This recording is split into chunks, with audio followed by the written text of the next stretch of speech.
Wonderful greetings to all of you, my dearly beloved brothers and sisters, sons and daughters. How are you all today? मेरे प्यारे भाइयों बहनों बेटे बेटियों आप सबको नमस्कार। आप सब कैसे हैं आज? What a joy to meet with you on another program. एक और कार्यक्रम में आपसे मिलकर कितनी खुशी होती है।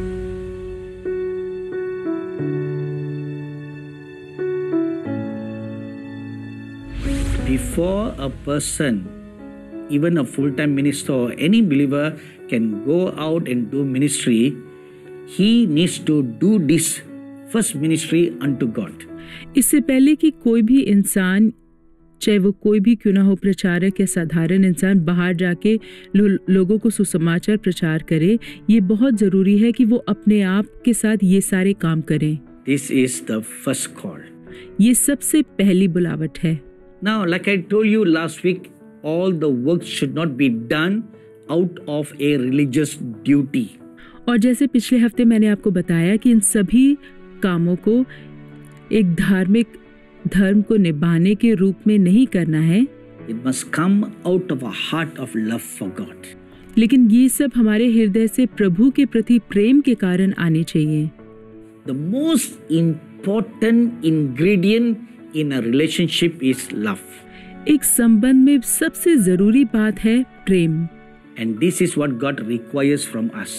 और प्रभु चाहते हैं कि ये हम उनके लिए करें। To love the Lord your God with all your heart. कि प्रभु हमारे परमेश्वर को अपने पूरे हृदय से प्यार करे। Not half-heartedly. आधे हृदय से नहीं। With all your heart, with all your mind, with all that is within you, love the Lord your God. हमें अपने पूरे तन मन और धन से प्रभु परमेश्वर से प्रेम करना है। This is the first and greatest command the Lord Jesus said. ये सबसे पहला और महान आज्ञा है जो प्रभु यीशु मसीह ने कहा। The second most important thing to do is to serve God wholeheartedly. दूसरी बात जो बहुत ही मुख्य है और हमें करना है वो ये है कि परमेश्वर की सेवकाई पूरे हृदय से करें। Again, it should not be religious duty. मैं एक बार फिर कहूँगा कि इसे धर्म निभाने के रूप से नहीं करना है। With all your heart, with all your soul, with all your mind, with all your strength, you serve the Lord. हमें अपने पूरे हृदय, पूरा मन, पूरे प्राण और पूरी सामर्थ से प्रभु की सेवकाई करनी है। That is what it means to serve God wholeheartedly. इसी का अर्थ है कि पूरे हृदय से परमेश्वर की सेवकाई करना। And there is a third thing. तीसरी बात है To obey God in all matters. हर बात में प्रभु की आज्ञा मानना। So obedience is very important. आज्ञाकारिता बहुत ही जरूरी है। You obey those whom God put over your life. आप उन लोगों की आज्ञा माने जिन्हें प्रभु ने आपके ऊपर रखा है। Give utmost obedience to those whom you serve under. उन लोगों की आज्ञा को आप बहुत ही ध्यान से मानना जो जिनके नीचे आप काम करते हैं। What is the priest's call? याजक की बुलावट क्या है? First, to minister unto God. पहला, प्रभु की सेवकाई करें। Secondly, love God with all your heart. दूसरा, अपने पूरे हृदय से प्रभु से प्रेम करें। Thirdly, serve God with all your heart. तीसरा, प्रभु को अपने पूरे हृदय से सेवा करें। Fourthly, obey God with all your heart. और चौथी बात यह है कि अपने पूरे हृदय से प्रभु की आज्ञाओं को मानें।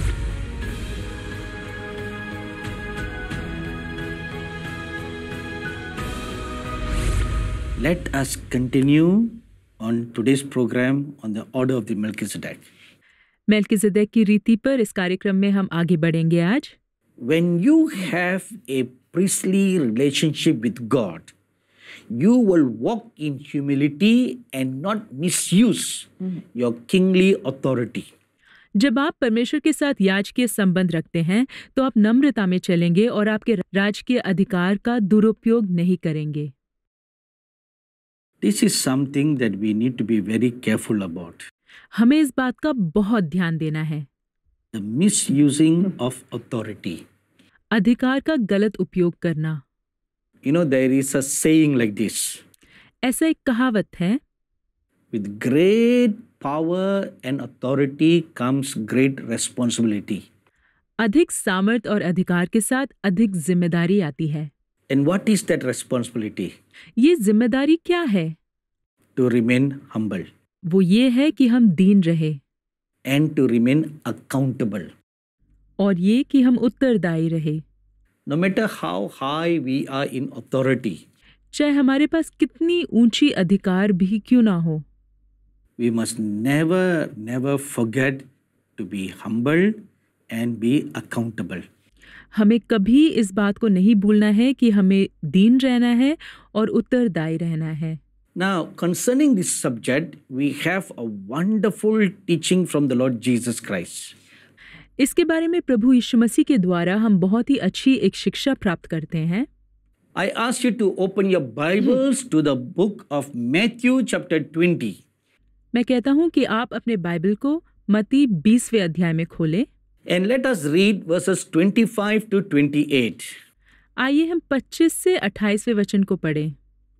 But Jesus called them to himself and said, You know that the rulers of the Gentiles lord it over them, and those who are great exercise authority over them.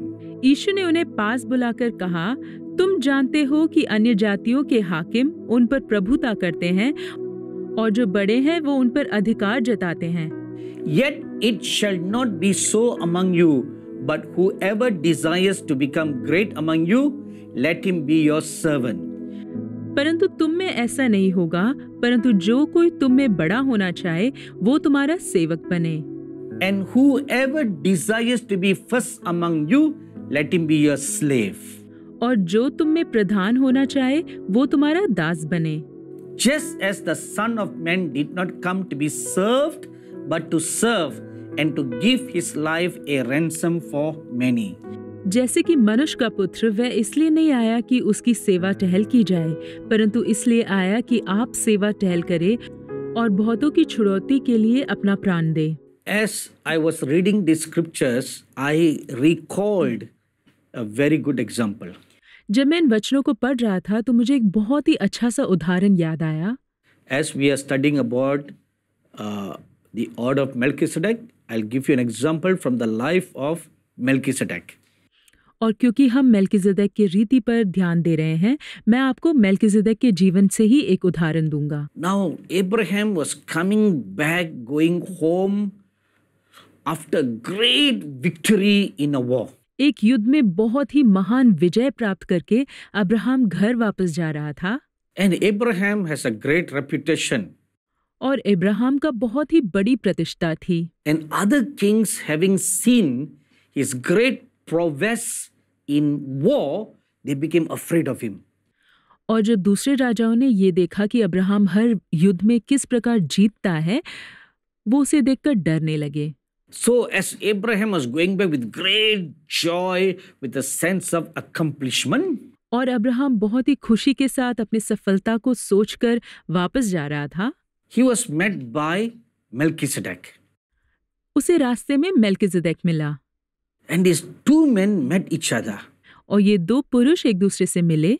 Instantly Abraham bowed down to worship and pay respects to Melchizedek.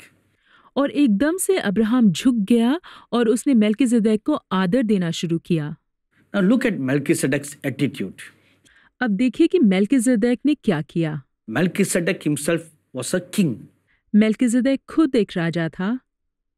Humble Melchizedek was when he blessed Abraham and served him bread and wine. लेकिन आप देख सकते हैं कि मेल्किजेदेक कितना दीन था जब उसने अब्राहम को आशीष दी और उसे रोटी और दाखरस पिलाया। Melchizedek, being the king, did not lord over Abraham. राजा होने के बाद भी मेल्किजेदेक ने अब्राहम के ऊपर अधिकार नहीं जताया। But when he served Abraham with bread and wine, he was humbling himself like a servant. लेकिन जब उसने अब्राहम को रोटी और दाखरस दिया, उसने एक दास के रूप में अपने आप को दीन किया। And this is the same principle we learn from the life of the Lord Jesus Christ. हम यीशु मसीह के जीवन से भी इसी सिद्धांत को सीख सकते हैं। Don't think we can find another greater or better example than the Lord Jesus Christ. मुझे नहीं लगता कि हम यीशु मसीह से अधिक अच्छा और बेहतर उदाहरण को प्राप्त कर सकते हैं।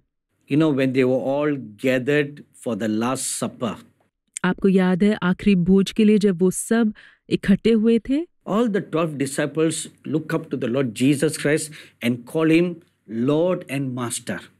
12 चेले प्रभु यीशु मसीह को देखकर उन्हें प्रभु और स्वामी करके पुकार रहे थे। And it is a Eastern or Middle Eastern culture that when you enter into somebody's house, you are first given water to wash your feet. मध्य पूर्व देश में ये संस्कार है कि जब आप किसी के घर में प्रवेश करते हैं तो आपके पैर धोने के लिए पानी दिया जाता है। During the early days of my ministry in India, I have experienced that. शुरुआत के दिनों में जब मैं भारत में सेवकाई करता था तो मैंने इस बात का अनुभव किया है। They'll have a pail of water outside their house. उनके घर के बाहर एक बाल्टी में पानी होगा, Because in those days, the road was dusty, sandy, and it's not a tar road. क्योंकि उन दिनों के सड़क बहुत ही धूल से भरे हुए थे और रेतीले थे और आज की तरह तार से बने हुए नहीं थे। So the house owners don't want you to bring all the dust and the dirt into their house. तो घर के मालिक ये नहीं चाहेंगे कि आप सारी गंदगी उनके घर के अंदर लेकर आए। So the pail of water is kept outside for you to wash your legs before you enter in. तो इसलिए एक बाल्टी भर पानी रखा जाता है ताकि आप जब घर के अंदर घुसते हैं उससे पहले अपने पैरों को धो सके। But this practice is a little different in the Middle Eastern culture. मध्य पूर्व देशों के कलाचार में इस बात को कुछ अलग तरीके से ही किया जाता है। Now you may ask me how different.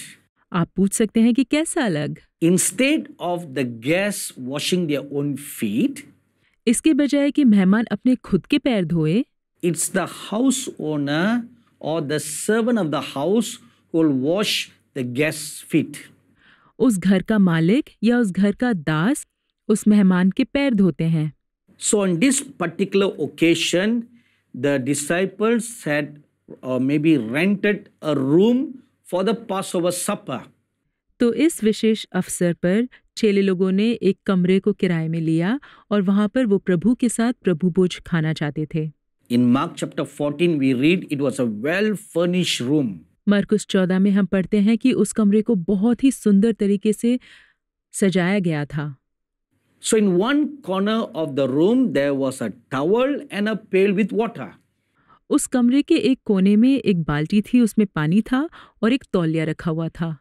So all the disciples and the Lord Jesus came and took their seats in the room. तो सारे चेले लोग यीशु मसीह के साथ आए और सभी ने अपना अपना स्थान ले लिया था। And there was no servant to wash the feet. कोई दास नहीं था जो पैरों को धोए। So everybody was looking at one another who will volunteer to wash the feet. तो सब एक दूसरे को देख रहे थे कि कौन खड़ा होकर उनके पैरों को धोएगा। And on the way to this place, the disciples were talking among themselves, who is the greatest in the kingdom of heaven.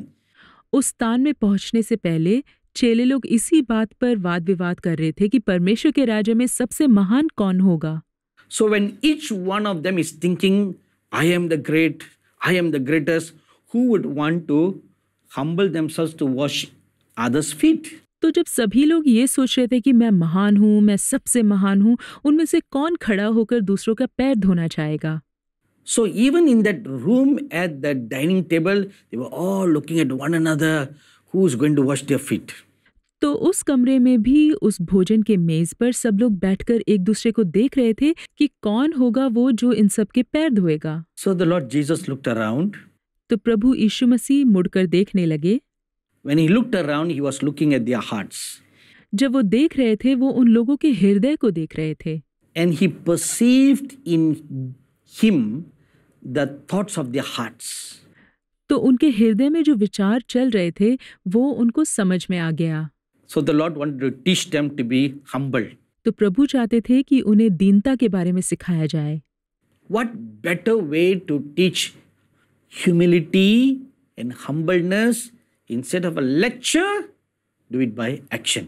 इससे अच्छा तरीका क्या हो सकता है कि लोगों को दीनता के बारे में सिखाया जाए।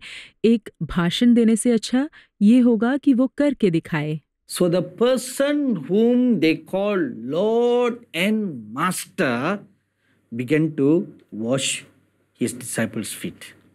तो वो व्यक्ति जिन्हें वो प्रभु और स्वामी करके पुकार रहे थे, वो उन चेलों के पैर धोने लगे। When the Lord Jesus did that, all the disciples felt deeply convicted in their hearts. जब प्रभु यीशु मसीह ने ऐसे किया तो सारे चेलों के हृदय छिद गए। So after this demonstration, then the Lord Jesus said like this. इस बात को करके दिखाने के बाद प्रभु यीशु मसीह ने ऐसे कहा, You call me your Lord and your Master, and it is correct. आप मुझे प्रभु और स्वामी कहते हैं और ये ठीक है। If I, your Lord and your Master, have done this act, you should likewise do. अगर मैं आपका प्रभु और स्वामी होकर ऐसे कर सकता हूँ तो आपको भी ऐसे ही करना है। My dearly beloved brothers and sisters, sons and daughters, look at this greatest demonstration from the Lord God who created the whole universe. मेरे प्यारे भाइयों बहनों बेटे बेटियों, इस महान प्रदर्शन को देखिए जो उस परमेश्वर ने दिखाया जिन्होंने पूरे संसार को बनाया था। The great I am humbled himself so low to wash the feet of a clay. उन्होंने अपने आप को इतना दीन कर दिया कि वो मिट्टी के पैरों को धोने के लिए तैयार हो गए। That is why his name is lifted so high up to be honored by every creation. इसीलिए उनका नाम इतना ऊंचा उठाया गया है कि सारी सृष्टि उसका आदर करे। The secret to progress, advance and go up higher is to bow down low first. बढ़ोतरी के लिए और जीवन में ऊंचे पद प्राप्त करने के लिए एक रहस्य ये है कि आप अपने आप को बिल्कुल दीन कर दीजिए। If you do not learn how to humble yourselves, अगर आप अपने आप को दीन करना नहीं सीख पाते, if you do not allow yourselves to have a teachable spirit, अपने जीवन में चैतन्य भाव रखिए। even when you go high up, you will not remain there for long. जब आप ऊंचा पद ग्रहण करेंगे तो भी आप वहां पे हमेशा के लिए नहीं रहेंगे। Why not? क्यों नहीं? Because your heart, when it is full of pride, your head gets inflated. जब आपका हृदय घमंड से भर जाता है तो आपका सर बहुत ही ज्यादा फूल जाता है। Once your head is inflated, then great will be your fall. तो जब आपका सर फूल जाएगा तो आपकी जो गिरावट है वो बहुत ही खतरनाक होगी। Do you remember this nursery rhyme called Humpty Dumpty? क्या आप हम्टी डम्टी नामक बच्चों की कविता को याद रखते हैं? So Humpty Dumpty is a egg. Humpty Dumpty एक अंडा है। So Humpty Dumpty sat on the wall. Humpty Dumpty दीवार पे बैठा। And Humpty Dumpty had a great fall. Humpty Dumpty बुरी तरीके से गिरा। And all the people tried to put Humpty Dumpty together, but they could not. सभी लोग मिलकर हम्टी डम्टी को फिर से बिठाना चाहे लेकिन उनसे नहीं हुआ। That is the fate of all those who walk in pride. घमंडी लोगों का अंत इसी प्रकार से होगा।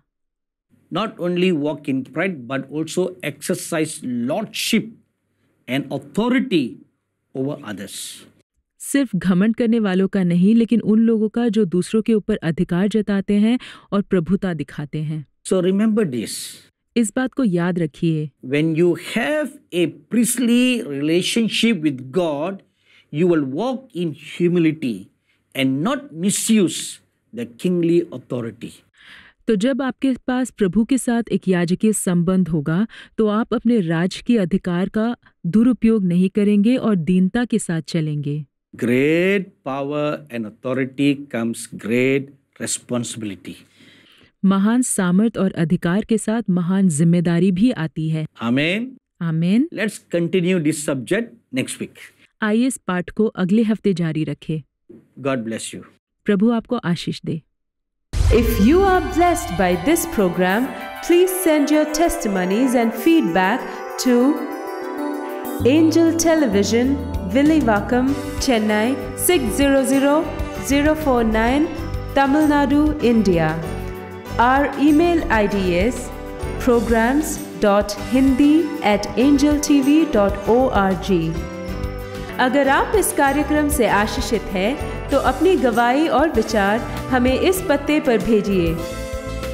Angel Television, Villivakkam, Chennai 600049, Tamil Nadu, Bharat. हमारा ईमेल आईडी है programs.hindi@angeltv.org।